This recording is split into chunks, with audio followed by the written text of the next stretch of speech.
The Rams have withdrawn from a controversial rule change, but they do support a rule change that could impact them in the draft. Also, we got a full 7-round mock draft. Who could the Rams take in the upcoming 2026 NFL draft? That's coming up next on Locked On Rams.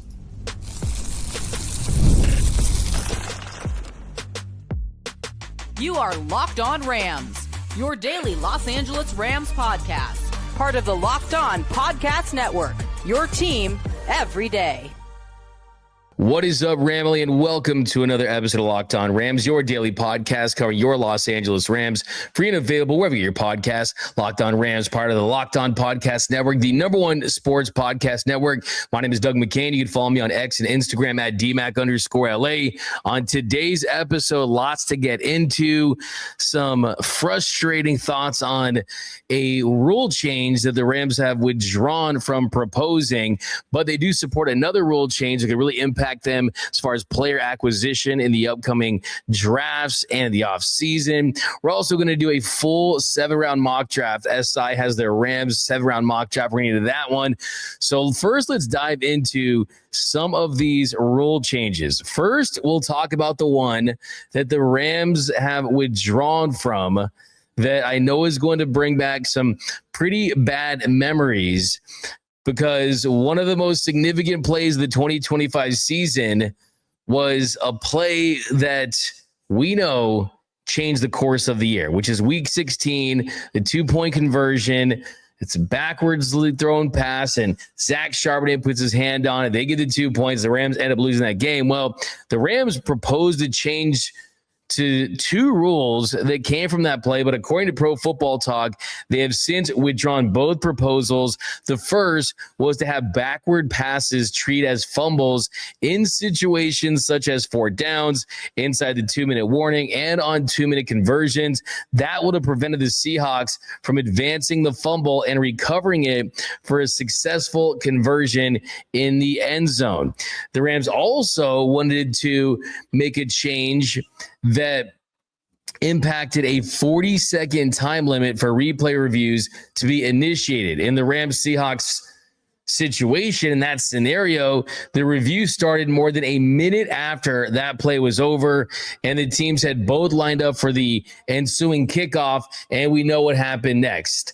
They replayed it, they reviewed it, they made a change to it, and ultimately they awarded the Seahawks with a successful 2-point conversion.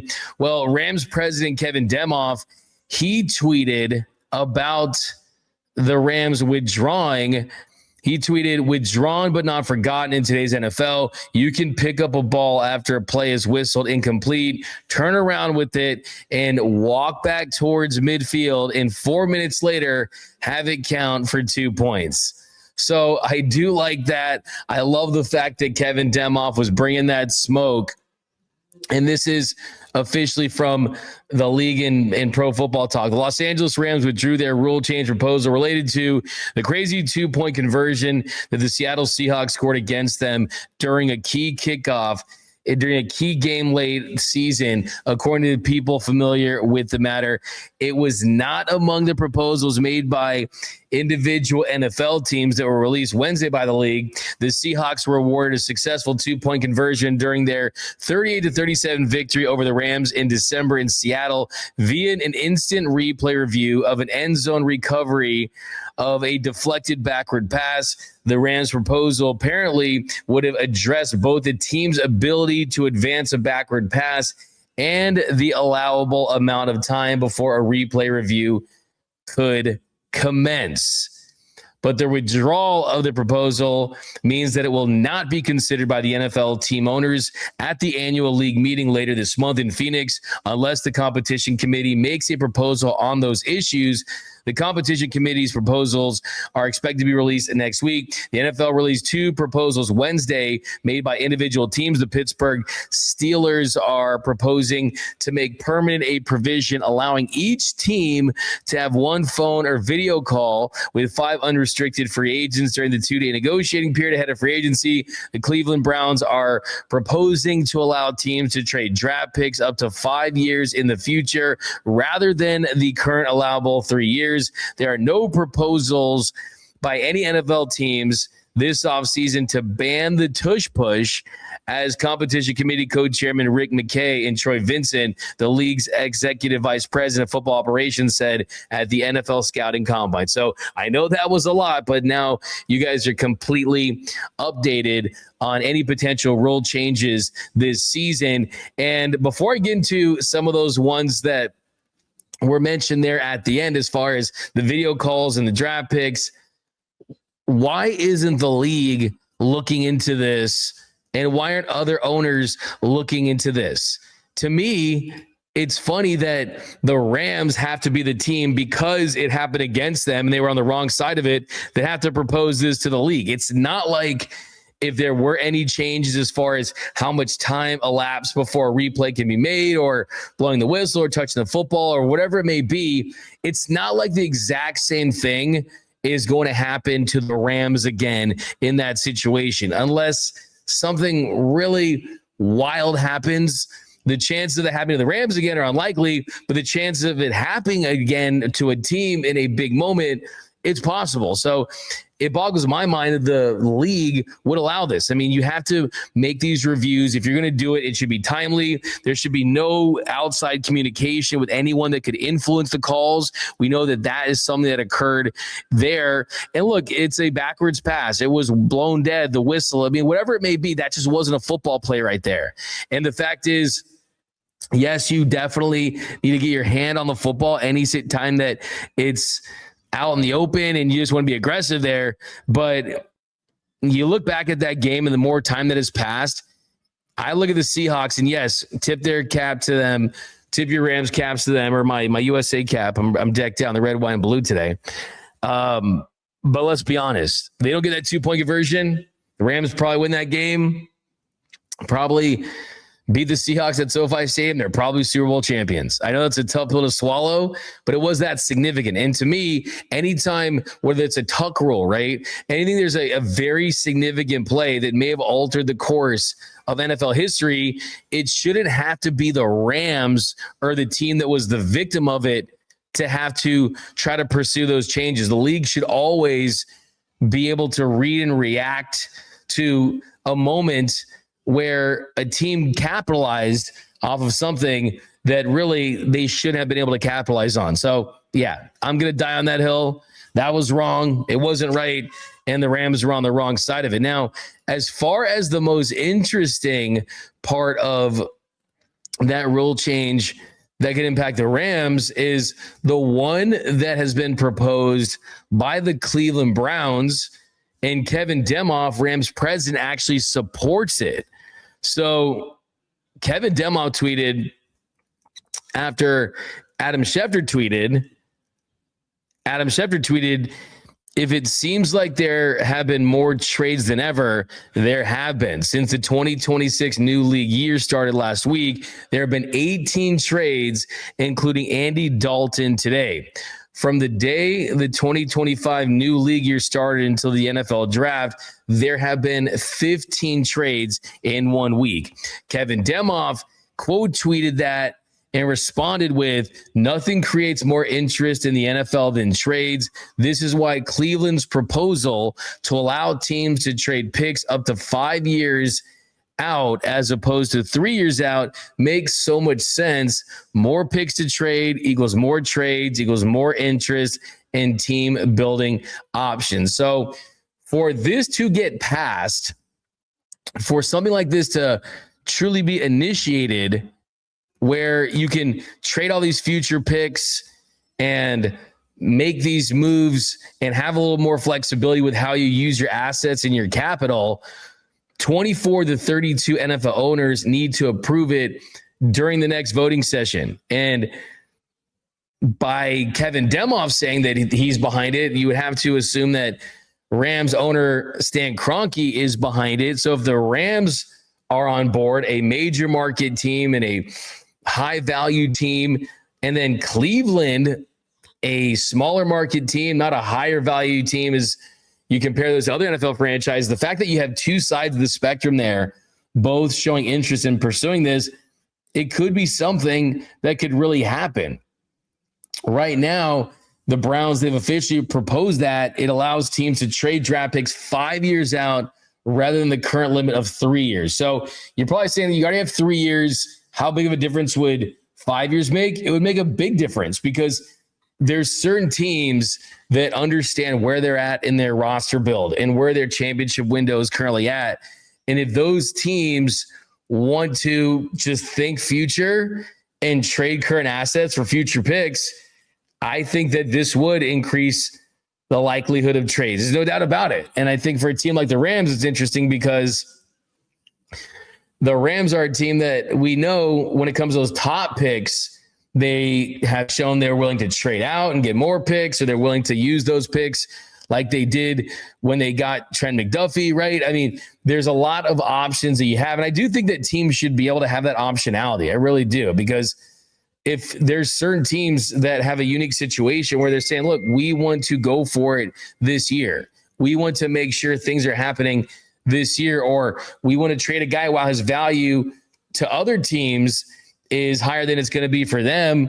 It's just great. I mean, it truly is. It's just great to have the options. I mean, you got to have a certain level of parameters, but I think too, where the league is trending, where teams are going to trust their player personnel, I certainly think that this gives them better opportunities to just completely retool instead of rebuild, or rebuild instead of kind of kicking the can down the road on certain players. Because, yeah, I mean, some teams are going to want to mortgage their future. Some teams are not going to. So the other interesting nugget of this too is that the average NFL head coach is like 3 years, just over 3 years. GMs, it's under 3 years, like 2.5 years. So if you extend the trades to 5 years, as far as the draft picks in the future, I think the one counter to Kevin Demoff, I would say, I mean, you got a guy like Les Snead for the Rams and Sean McVay, lots of stability, but not every NFL organization enjoys that same level of stability. I think you're going to have a lot of guys out there that don't have that job security, that are going to desperately be making trades to try to get their roster to improve to win now, so you can get an extension, so you can have success and set yourself up either for a better situation at the current job or set yourself up for the job after that job. You're going to see a lot of, hey, not my problem trades, right? We'll let the next guy worry about it. We'll let the next GM worry about it. So that is kind of the one thing about that. And another thing too, I know this is getting crazy because we're kind of going deeper and deeper on this, but I saw Joe Burrow hang out with Davante Adams, and Joe Burrow said that Davante Adams was one of his dream receivers to play with. And yeah, Davante Adams is not going to be on the Rams for too many years longer. Could be his last year this upcoming season. But is this Kevin Demoff kind of posturing a little bit, placating a little bit, kind of doing a little bit of PR to say, hey, let's get this approved. That way we have more future picks that we can trade for Joe Burrow when Matthew Stafford's career with the Rams is over. And that could be after this following season, could be after that. So that's where I'm at on that, is you just want to open up those opportunities. I would love to see Joe Burrow in a Rams uniform, but if it's not Joe Burrow, could it be another high-profile quarterback if you're able to trade some more picks? So I know this seems like a nothing burger in March, but if something like this goes through, a team like the Rams, who are as aggressive as it gets when they feel like their championship window is open, they stand to benefit and utilize the opportunity to make those picks available to other teams, FM picks, and get more players that can win Super Bowl titles. But coming up next, our 7-round mock bat, we're going to react to Sports Illustrated's 7-round mock draft. Give you an idea where the Rams could go from a player standpoint, from a positions they're going to address standpoint. That's coming up next on Locked On Rams. College basketball is nonstop. Big games, tight spreads, momentum swings every single night. From early tip-offs to late-night West Coast shootouts, there's always action on the board. And now FanDuel is giving you a chance to turn that energy into even bigger potential wins with a college basketball parlay profit boost. You can build any college hoops parlay you want, rivalry games, ranked matchups, whatever fits your plan. For me, I got the NCAA tournament bracket filled out. I know I'm biased. I got UCLA going all the way. 5.5 point favorites against UCF. They do take on UConn, a 2 seed, most likely in the second round. I'm going with my Bruins, but you can mix spreads, totals, and player props to match how you see the slate playing out. So combine your feelings towards all these teams, right? Hey, get these parlays rolling. You know how it is, man. Sometimes the most in tune, informed fan of college basketball gets the picks wrong, and then the most casual fan gets the picks right. It really is a crapshoot in the NCAA tournament at times, but I still like my Bruins. But you can do all that, then you can apply the profit boost and instantly bump up the potential payout. Go safe, go bold, ride with the team you've been following all season. It's your parlay, your style, now with more upside behind it. Head to FanDuel.com to get started. That's FanDuel.com. FanDuel, play your game. What if sports were traded like markets? Now you can put your sports IQ to work in real time with Robinhood prediction markets. It's not you against the house. It's you participating in a live market. You can buy or sell your positions live all game long. Use your sports knowledge in the moments that matter. Robinhood prediction markets changes the game. It's people moving the action. So when momentum shifts, you can move with it. I always knew the game, but never had a dynamic way to apply that knowledge. Now I can actually take part live in a market powered by people. You're no longer just a spectator. Play by play, you decide. Trade every play with Robinhood, now available across the U.S. Download the Robinhood app now to begin. Futures and cleared swaps trading involves significant risk and is not appropriate for everyone. Event contracts are offered by Robinhood Derivatives LLC, a registered futures commission merchant and swap firm.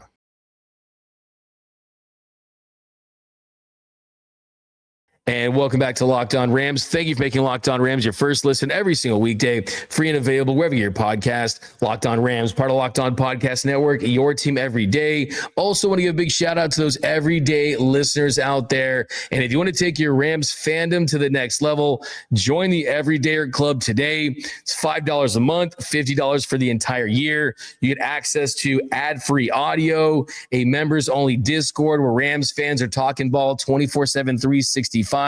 I'm chiming in there. Also exclusive merch and exclusive content. And most of all, it supports the channel, myself, and Travis. So join that Everydayer Club today. All right, here's a second segment.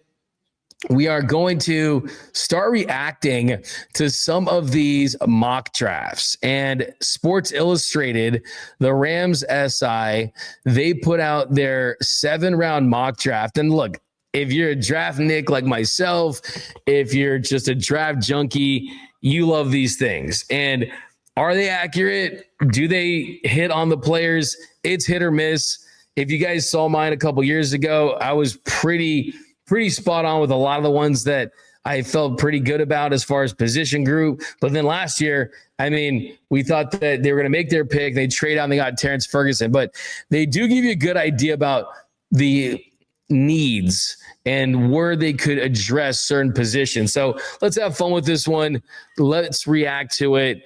Round 1, number 13 overall, via the Falcons, of course. The Rams made that trade last year. It has them selecting Jordan Tyson, wide receiver, Arizona State.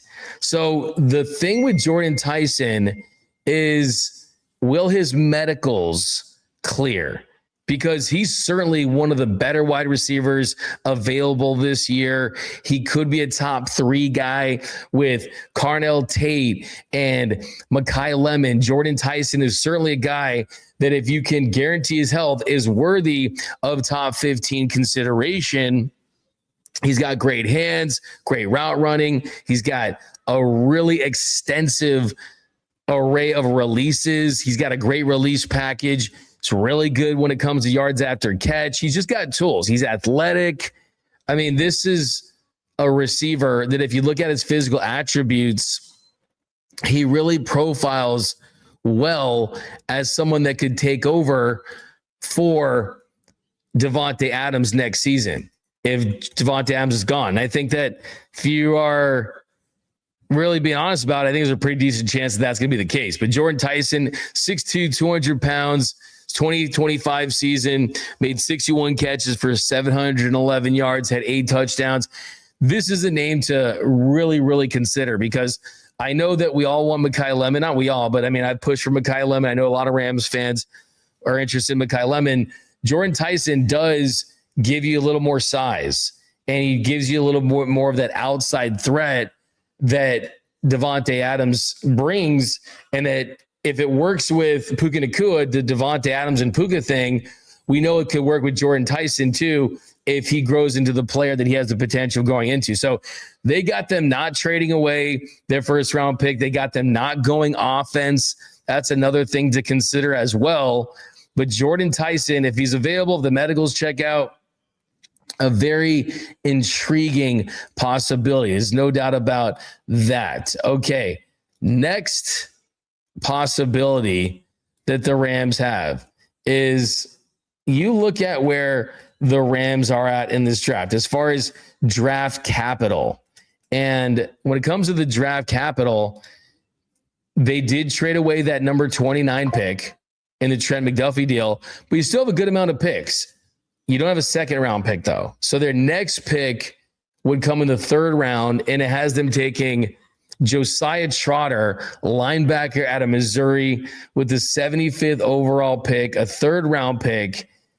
And this has them trading out of the 2nd round with the Dolphins, getting the 75th overall pick and the 5th round pick as far as getting a little more ammunition for day 3. So this gets them Trotter, one of the better linebackers in the league when it comes to the SEC. That's a tough conference. That's a conference that the Rams do a lot of scouting in. And if he could fall into the Rams' lap, like it suggests in the 3rd round, that definitely is enticing, because I think that the thought that the Rams are going to be aggressive in free agency or via trade for a linebacker is unlikely. They just do not value that position. I mean, look at what they brought Nate Landman in for. He was someone who they paid in pennies relative to NFL contracts, and they gave him an extension. Only time we've seen him go aggressive at that position is really Bobby Wagner, and that was a special circumstance because he was an elite player kind of towards the end of his career, at least falling out of his prime, but still had a really good year with the Rams. So it made a lot of sense to do that and go that route. But the Rams have a big physical defense at this point. And Trotter, he definitely looks like a player that you're going to want to hit there. If you're going to look at that profile, I think that's the profile. Is it the player? There's other guys you can consider there, but I definitely like taking a linebacker after you get the receiver spot or possibly cornerback spot or maybe offensive line depth addressed. So I definitely want to see a linebacker selected in the draft. And then the number 100 overall pick, round 3 via the Jaguars, they've got the Rams taking Garrett Nussmeier, quarterback out of LSU.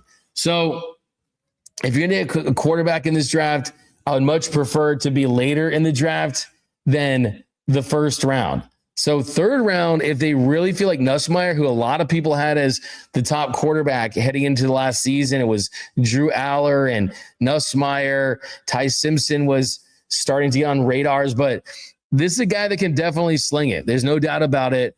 And as far as what they have in this move, they've got them getting a deal done with the Jaguars to take a flyer on a guy that can provide you some depth, but he does have an arm where when you've seen those flashes, can throw the deep ball, has great ball placement. He can move around the pocket a little bit. I mean, Nussmeier's an interesting name. It truly is. Like, I'm not the biggest proponent of, okay, we're going to find our next quarterback, the successor of Matthew Stafford in this upcoming draft.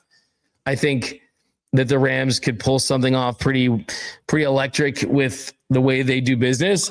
But I do think that Nussmeier, of the players that could be available, especially at that part of the draft, I think it's an interesting possibility.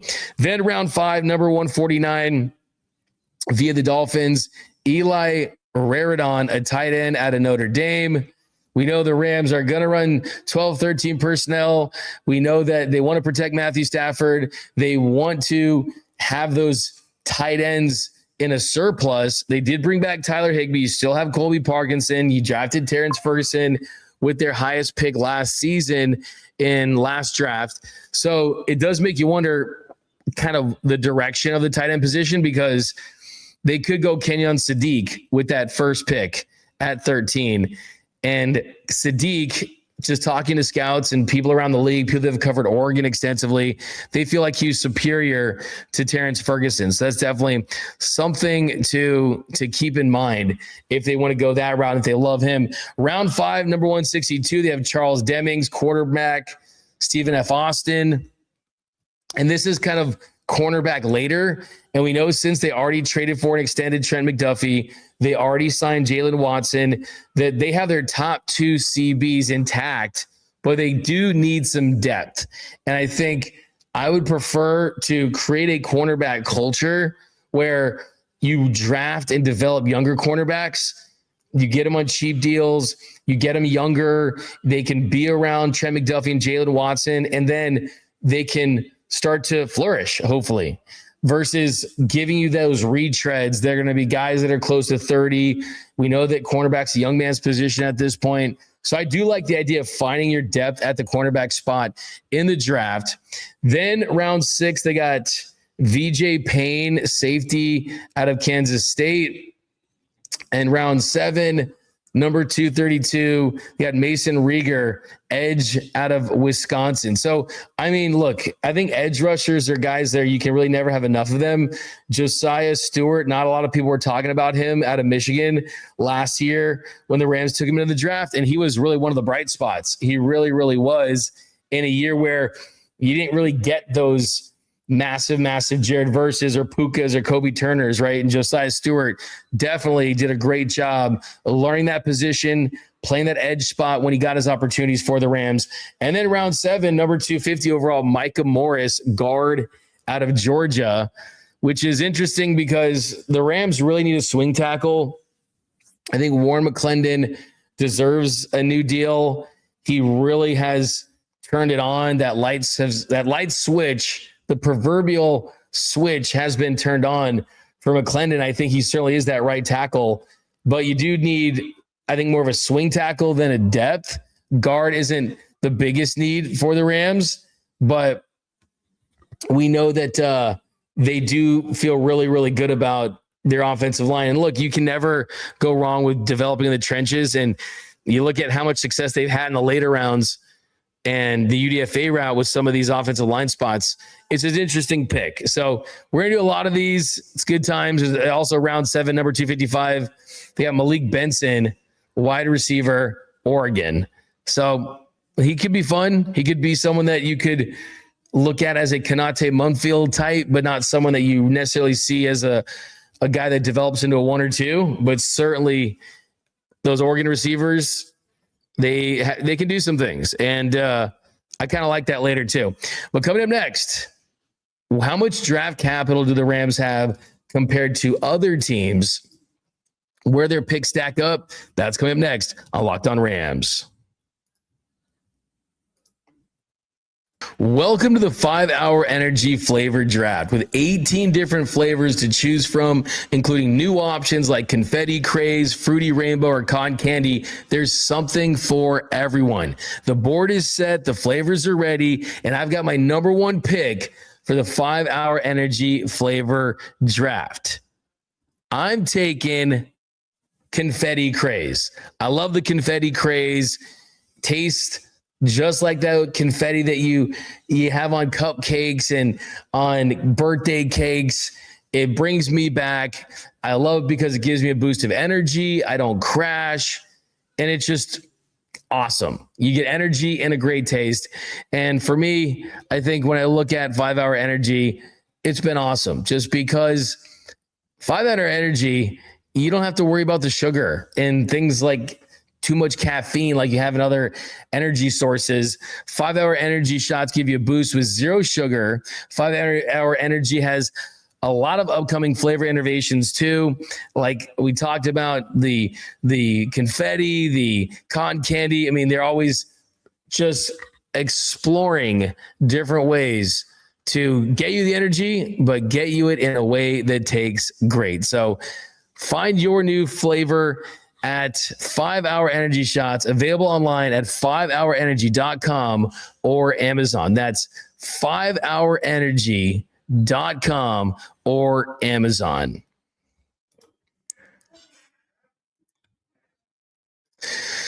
And welcome back to Locked On Rams. Thank you for making Locked On Rams your first listen every single weekday. Free and available wherever you get your podcasts. Locked On Rams, part of Locked On Podcast Network, your team every day. Okay, so where do the Rams rank when it comes to draft capital in the 2026 NFL Draft? Well, just to rewind, if you're watching the third segment on Locked On Rams, I guarantee you that you already know that the Rams gave up one of their first round picks, the one that they acquired in the James Pierce Falcons trade last year. Well, with those selections to get Trent McDuffie, they went from having a lot of draft capital to having one of the lowest amounts in the league heading into the draft. So when you look at their capital compared to other teams, the Rams are 25th in total draft capital this year with a draft value score of 47, according to Warren Sharp. The Rams have 7 picks in this year's draft, including 3 in the top 100. The problem that they face is that there's a huge gap after number 93. So after 93, they don't have a pick until 207. And of their 7 picks, 4 are in the 6th or 7th rounds with 2 comp picks right towards the end of round 7. So we'll see. That's why I think that we could spend all day and all night talking about what they could get at 13. Do they go receiver? Do they go corner? Do they go offensive line? Do they go quarterback? But like I said, the second after the Trent McDuffie deal was announced, I would not be surprised if Les Snead made some moves to try to acquire more picks if the player that he didn't love wasn't available. So we'll see. They could get some more picks. They could trade down. We talked about some of the creative possibilities in that mock draft a couple of minutes ago. But I think the word is quality for this draft. They can't rely on quantity like we've seen in previous drafts in the last couple of years. Even without those first round picks, the Rams have made more picks than any team. Like I said, it's not the F them picks era. It was the yes them picks era. Now it's about the quality. So they got to hit on the guys they do pick. Great scouting, great development, great feel, and we'll see. I would not put it against Les Snead to trade out of that first round and try to get some more picks. I think it's a possibility. But that's going to do it for this episode of Locked On Rams. My name is Doug McCain. You can follow me on X and Instagram at DMAC_LA. And until next time, whose house? It's Locked On Rams house.